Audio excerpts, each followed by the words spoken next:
Sriganganagar police ने पंजाब के कुख्यात गैंगस्टर और गोल्डी बराड़ रोहित गोदारा गैंग के कथित हथियार सप्लायर शकील अंसारी उर्फ आदिल को मुठभेड़ के बाद गिरफ्तार कर बड़ी सफलता हासिल की है।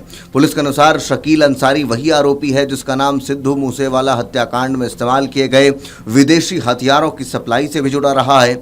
गुरुवार सुबह हुई इस कार्रवाई के बाद उत्तर भारत के गैंगस्टर नेटवर्क में हलचल मच गई है। पुलिस का मानना है कि शकील की गिरफ्तारी से कई बड़े खुलासे हो सकते हैं और हथियार सप्लाई की पूरी चेन का पर्दाफाश होने की संभावना है। जानकारी के अनुसार श्रीगंगानगर पुलिस को इनपुट मिला था कि एक बड़ा गैंगस्टर किसी गंभीर वारदात को अंजाम देने के इरादे से शहर में पहुंचा है। इसी सूचना के आधार पर पुलिस ने निगरानी बढ़ाई और संदिग्ध गतिविधियों पर नजर रखनी शुरू कर दी। इसी दौरान बाइक पर सवार शकील अंसारी को रोकने का प्रयास किया गया। पुलिस का दावा है कि रुकने के बजाय आरोपी ने पुलिस टीम पर फायरिंग शुरू कर दी। जवाबी कार्रवाई में पुलिस ने भी गोली चलाई जिसमें शकील अंसारी के दाहिने पैर में घुटने के पास गोली लगी। फिर गोली पैर को आर पार करते हुए निकल गई, जिसके बाद आरोपी को काबू में कर लिया गया। घायल गैंगस्टर को तुरंत श्रीगंगानगर जिला अस्पताल में भर्ती कराया गया जहां उसका ऑपरेशन किया गया। डॉक्टरों के अनुसार उसकी हालत फिलहाल स्थिर है। अस्पताल में सुरक्षा के कड़े इंतजाम किए गए हैं और पुलिस लगातार उसकी निगरानी कर रही है। पुलिस जांच में सामने आया कि शकील अंसारी केवल एक गैंगस्टर नहीं बल्कि उत्तर भारत में सक्रिय कई संगठित अपराधी गिरोहों के लिए हथियार सप्लाई करने वाला अहम नेटवर्क ऑपरेटर है। उसका नाम विशेष रूप से गोल्डी बराड़ और रोहित गोदारा गैंग के साथ जोड़ा जाता रहा है। जांच एजेंसियों का मानना है कि वह शूटरों तक आधुनिक और महंगे विदेशी हथियार पहुंचाने का काम करता था। पंचकुला पुलिस द्वारा हाल ही में गिरफ्तार किए गए 2 शूटरों जसविंदर और हरप्रीत ने पूछताछ के दौरान शकील अंसारी का नाम ही लिया था। दोनों आरोपियों पर भाजपा नेता नरेंद्र लुबाना के भाई रतन लुबाना पर फायरिंग करने का आरोप है। पूछताछ में उन्होंने खुलासा किया कि उन्हें हथियार शकील अंसारी के नेटवर्क के जरिए उपलब्ध कराए गए थे। पंचकुला पुलिस के अधिकारियों के अनुसार शकील अंसारी की कार्यशैली बेहद अलग थी। वह वारदात को अंजाम देने के लिए शूटरों को हथियार उपलब्ध कराता था और घटना के बाद उन्हीं हथियारों को वापस भी अपने कब्जे में ले लेता था। इससे जांच एजेंसियों को हथियारों की कड़ी तक पहुंचने में बहुत कठिनाई होती थी।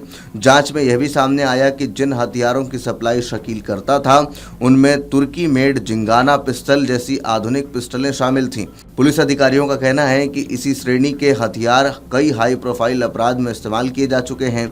एक जिंगाना पिस्टल की कीमत करीब 6 लाख रुपए बताई जाती है। पुलिस रिकॉर्ड के अनुसार शकील अंसारी कई गंभीर मामलों में वांछित रहा है। उस पर पंजाब, हरियाणा, दिल्ली, राजस्थान और अन्य राज्यों में कई आपराधिक मामले दर्ज हैं। इनमें लुधियाना में फार्मा कंपनी मालिक पर फायरिंग, चंडीगढ़ में कारोबारियों की रेकी, दिल्ली में वकील की निगरानी, जयपुर में हथियार सप्लाई और पंचकुला फायरिंग जैसे मामले शामिल हैं। इसके अलावा श्रीगंगानगर में भी वह किसी बड़ी फायरिंग की साजिश रचने वाला था जिसकी जांच अब जारी है। श्रीगंगानगर एसपी हरिशंकर ने बताया कि शकील अंसारी फिरौती गैंग का सक्रिय सदस्य है और संगठित अपराध नेटवर्क की महत्वपूर्ण कड़ी माना जाता है। उसके संपर्क देश के कई राज्यों के अलावा विदेशों तक फैले हुए हैं।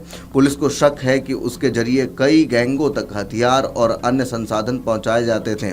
पुलिस सूत्रों का कहना है कि आरोपी के दुबई स्थित अपराधियों से भी संबंध होने की जानकारी सामने आई है। इसी वजह से राष्ट्रीय स्तर की एजेंसियां भी उससे जुड़ी सूचनाओं में रुचि दिखा रही हैं। पूछताछ के दौरान उससे कई महत्वपूर्ण जानकारियां मिलने की उम्मीद है। उधर पंचकुला पुलिस भी शकील अंसारी को अपने मामलों में पूछताछ के लिए प्रोडक्शन वारंट पर लेने की तैयारी कर रही है। अधिकारियों का कहना है कि उनके खिलाफ पहले से कई महत्वपूर्ण सुराग मौजूद है और पूछताछ में कई लंबित मामलों की गुत्थियां सुलझाई जा सकती हैं। शकील अंसारी की गिरफ्तारी को उत्तर भारत के गैंगस्टर नेटवर्क के लिए बड़ा झटका माना जा रहा है। पुलिस अब उससे जुड़े अन्य सहयोगियों, हथियार सप्लायरों, फाइनेंसरों और शूटरों तक पहुंचने का प्रयास कर रही है। आने वाले दिनों में इस मामले में और बड़े खुलासे होने की संभावना जताई जा रही है। आपके राज्य की खबरें, आपके शहर की खबरें सबसे पहले जानने के लिए देखते रहें अमर उजाला। चैनल को सब्सक्राइब जरूर कर लें और पाएं हर अपडेट।